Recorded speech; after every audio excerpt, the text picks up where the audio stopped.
Bonjour à tous, dans cet asile psychiatrique qui est devenu la France de 2020, la France après Covid, la France des rats de laboratoire.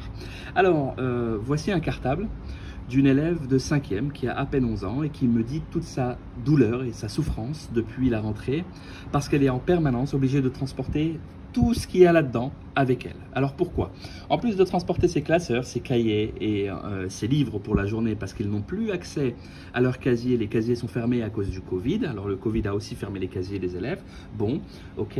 Ils doivent aussi transporter 2 gourdes d'eau comme celle-ci parce qu'ils ne peuvent plus boire de l'eau du robinet à cause du Covid et ils doivent transporter évidemment leur couteau, fourchette, cuillère et leur tasse.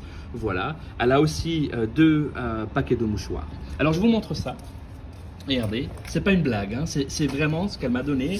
J'ai dit il faut que je le filme. On en est à 11,3 kg qu'elle transporte toute la journée avec elle. Alors c'est pas fini, c'est pas le plus drôle. Le plus drôle est là. Donc voici son école, hein. C'est comme ça qu'elle m'a raconté. J'ai schématisé simplement. Donc elle doit monter les escaliers, évidemment, il porte le masque. Hein. 11 ans, elle porte le masque. Bon, il porte le masque dans son école, apparemment même en primaire, mesure de précaution. Apparemment. Bon, alors, avec un masque, elle va monter jusqu'au 4e étage, elle a un cours en salle A.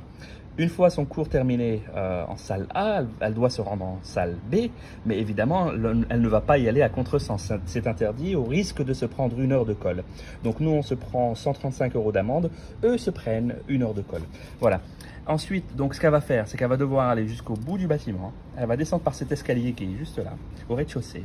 Elle va faire le tour du bâtiment, remonter par un autre escalier qui est juste là, voilà, par les escaliers juste là, et accéder à la salle B. Voilà, donc là on a parlé de 2 heures de cours, il y en a, je ne sais pas, 6, 7 durant la journée, voire plus. Donc en fait, elle fait ça toute la journée, elle monte et redescend avec un masque, elle n'en peut plus, elle est essoufflée, elle est fatiguée, elle a mal au dos.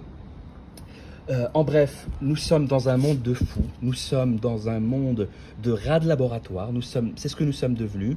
Et si on fait rien, eh bien ça va aller crescendo, de pire en pire. C'est vous qui voyez.